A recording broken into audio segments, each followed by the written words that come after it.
Neendakara saint Sebastian LPSൽ green and healthy food fest സംഘടിപ്പിച്ചു. Micro greens ഉപയോഗിച്ച് തയ്യാറാക്കിയ ഭക്ഷണ പദാർത്ഥങ്ങളുടെ പ്രദർശനമാണ് നടത്തിയത്. നീണ്ടകര സെന്റ് സെബാസ്റ്റ്യൻ LP സ്കൂളിലാണ് green and healthy food fest സംഘടിപ്പിച്ചത്. വിദ്യാർത്ഥികൾ പോഷകസമ്പുഷ്ടമായ ഭക്ഷണം കഴിക്കുന്നതിനായാണ് green and healthy food fest സംഘടിപ്പിച്ചത്. വൈറ്റമിനുകളാൽ സമ്പുഷ്ടമായ മൈക്രോ ഗ്രീൻസ് ഉപയോഗിച്ച് തയ്യാറാക്കിയ ഭക്ഷണ പദാർത്ഥങ്ങളുടെ പ്രദർശനമായിരുന്നു നടത്തിയത്. പ്രദർശനോദ്ഘാടനം Chavara IRE general manager NS Ajith നിർവഹിച്ചു. പദ്ധതിയുടെ ഭാഗമായിട്ടുള്ള പല പ്രവർത്തികളും IRE നമ്മുടെ സമൂഹത്തിന് വേണ്ടി നൽകി വരുന്നുണ്ട്. തീർച്ചയായും വിദ്യാഭ്യാസ രംഗത്തും വിവിധ മേഖലകളിലും വിവിധ പദ്ധതികൾ നടത്തി വരുന്നുണ്ട്. ആരോഗ്യ രംഗത്തും അതുപോലെ കലാ സാംസ്കാരിക രംഗത്തുമൊക്കെ പല പദ്ധതികളും നടത്തി വരുന്നുണ്ട്. അതോട് ചേർന്ന് നിന്നുകൊണ്ട് തന്നെ വിദ്യാഭ്യാസ രംഗത്തും വേറെ പദ്ധതികൾ IRE നടത്തി വരുന്നുണ്ട്.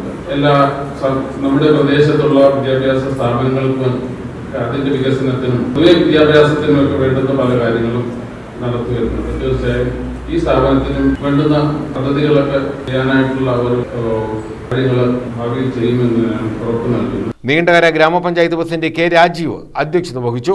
School local manager father Roldan Jacob മുഖ്യപ്രഭാഷണം നടത്തി. നമുക്കിന്ന് ഈ ഹരിതം ആസ്വദിക്കാൻ അനുഭവിക്കാൻ പറ്റുന്നുണ്ടെങ്കിൽ നാളേക്ക് വേണ്ടി നമ്മളിത് കാത്തുവെക്കണം. അപ്പൊ നിങ്ങളെ ഈ കൊച്ചു കുഞ്ഞുങ്ങള് നിങ്ങളുടെ അപ്പന്മാരും അമ്മമാരും അതിനൊക്കെ മുമ്പുള്ളവരും നിങ്ങളുടെ കാത്തുവെച്ചത് കൊണ്ടാണ് ഈ മനോഹാരിത ഇന്നും നഷ്ടപ്പെടാതെ സൂക്ഷിക്കുന്നത്. നമ്മളെല്ലാം നശിപ്പിച്ചിട്ടുണ്ടെങ്കിൽ ഇപ്പൊ തന്നെ അറിയാമല്ലോ, ഈ വെസ്റ്റേൺ ഗാർഡ്സ് എന്ന് വിളിക്കുന്ന നമ്മുടെ കേരളത്തിന്റെ അതിർത്തിയിലുള്ള ഗുജറാത്ത് മുതൽ കേരളം വരെ നീണ്ടെടുക്കുന്ന ഒരു മലനിരയാണ്. ഇതിന്റെ ഏകദേശം 40% നശിപ്പിക്കപ്പെട്ടിട്ടുണ്ട്. നമുക്കറിയാമോ?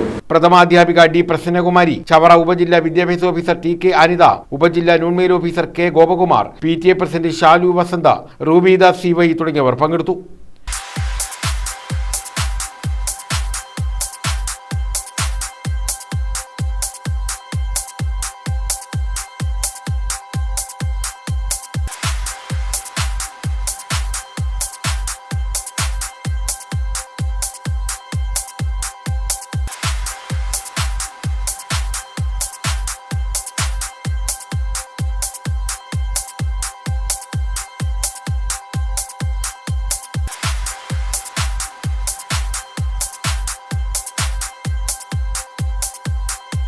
News bureau, Chavara.